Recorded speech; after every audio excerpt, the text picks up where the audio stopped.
Namo Namaha Bhavtam Sarvesham Hardam Swagatam. Welcome back to my channel Sanskrit Sopanam. I hope you are doing great. I'm also good. And in our last video, we covered the 20th shloka of the chapter 1 of Bhagavad Gita. And along with that, we also covered the first line of 21st shloka. Why we did that? Because that line was important to understand the context of 20th shloka. And in this particular video, we are simply going to complete the 21st shloka. So we already have decoded one line of it.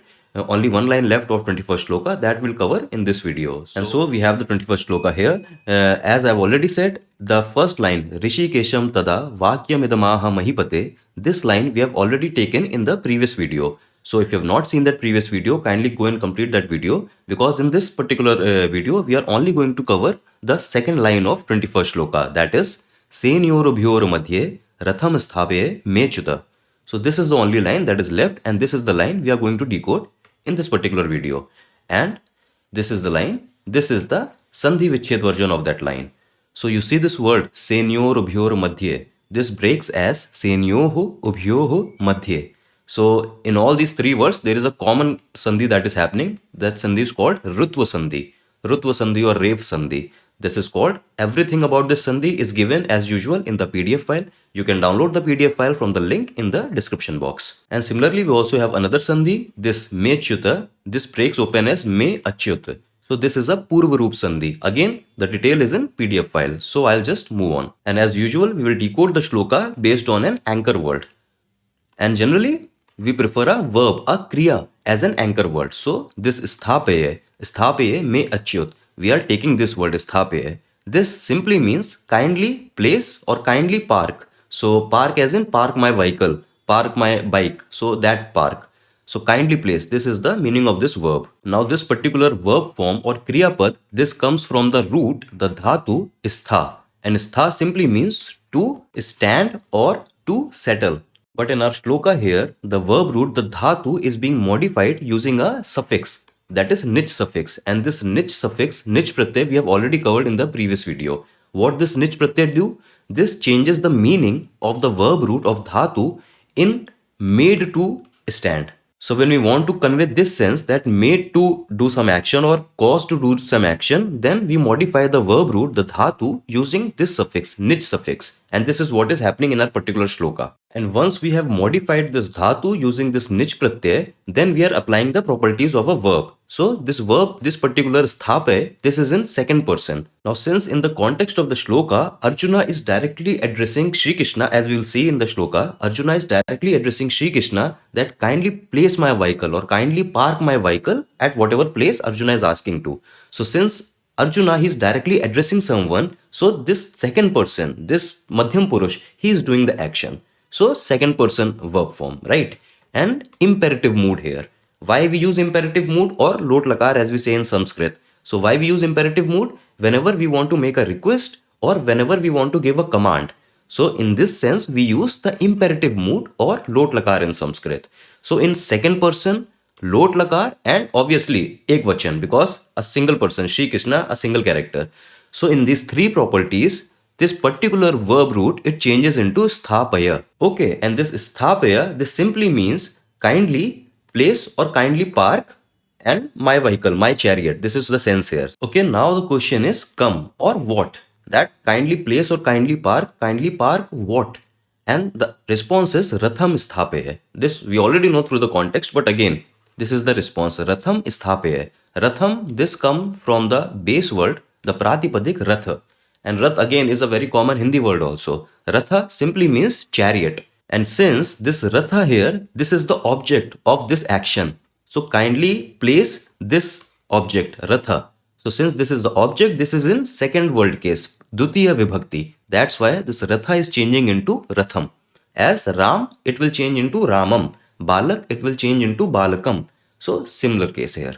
Okay, and with this, let's move on further in the shloka. So now the question is kasya or whose? Like whose chariot? Arjuna is asking to place the chariot. Whose chariot is this? And me ratham sthape. Me simply means my. And a lot of you may already be aware of this Sanskrit word mum. We use this word quite often, mum.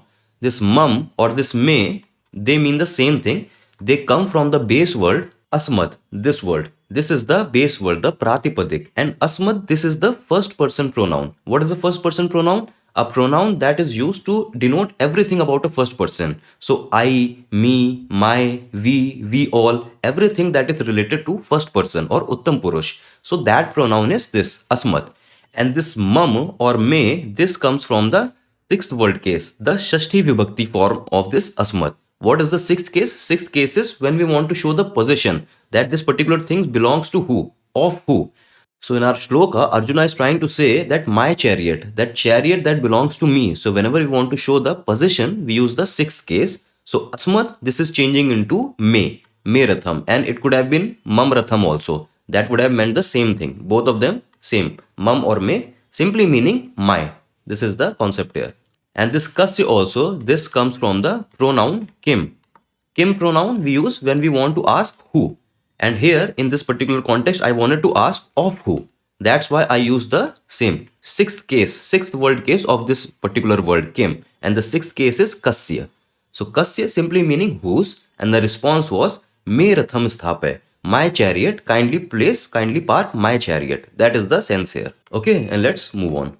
And now the question is kutra, meaning where. So this kutra, this is an avyay, a indeclinable, and it has a particular meaning, that is where. That where Arjuna is asking Shri Krishna to park his chariot, and the response is madhye. Madhye comes from the base word, the pratipadik madhya. Again, a very common Hindi word also. Madhya simply meaning middle.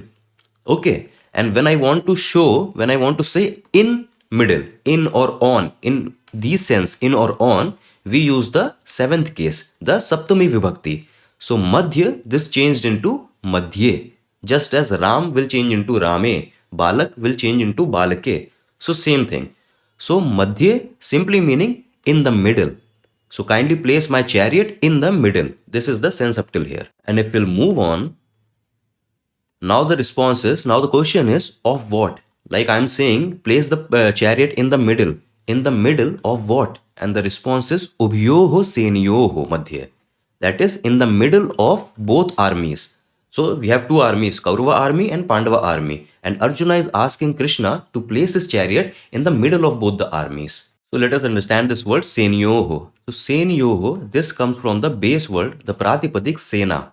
Sena, a lot of you might already know this. This means army. And this is a feminine gender word, a striling word. And since here in the context of the shloka, we know there are two armies. So this will be in dual or dvivachan. Why dvivachan? Because again, there are two armies. One is Pandava army, one is Kaurava army. And then I want to say that in the middle of army, in the middle of both the armies. So I am going to use this of army. This means I am going to use again the sixth case, Shashti Vibhakti, that we just saw the example also. So in sixth case, dual or dvivachan, this word sena, this pratipadik sena, this changes into senyoho. Just as if you will have another similar word like this, mala. So mala means garland. So mala also in sixth case, dvivachan, it will change as malayoho. That will mean of two garlands.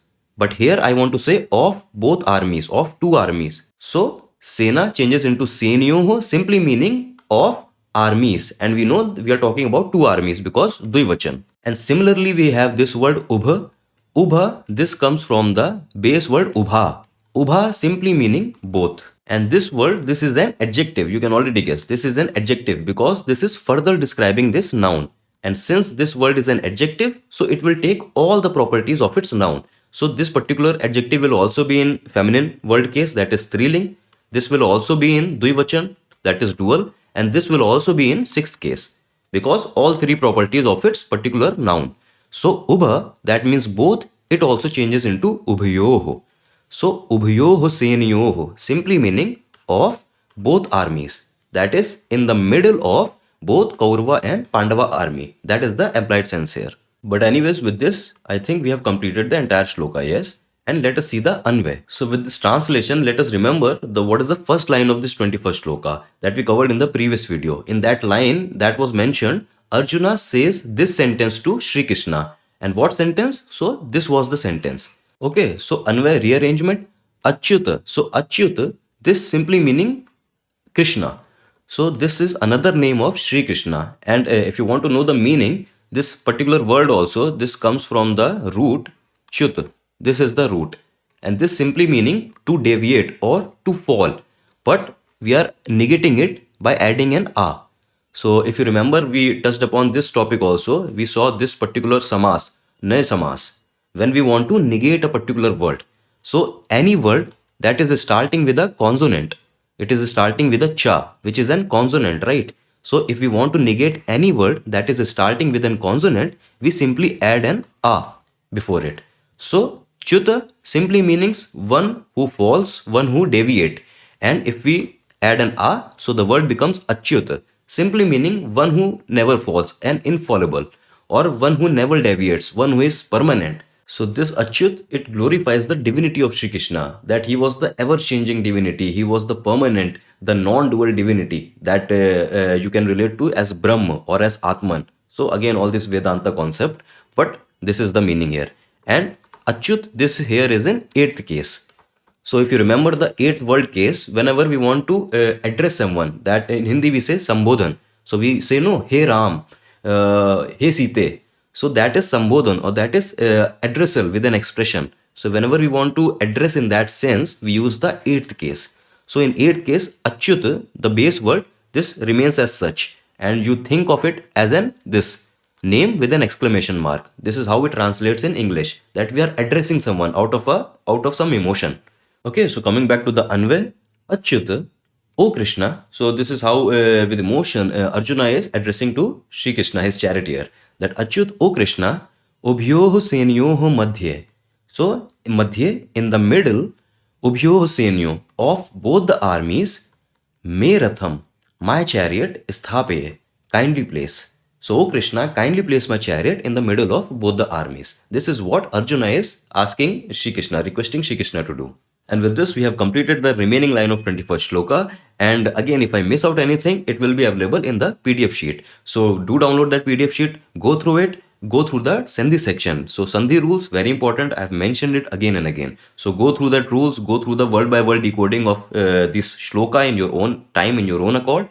And I'll see you in the next video with the next shloka. Until then, stay awesome, stay happy. Vayam puna milamaha. Dhanyavad.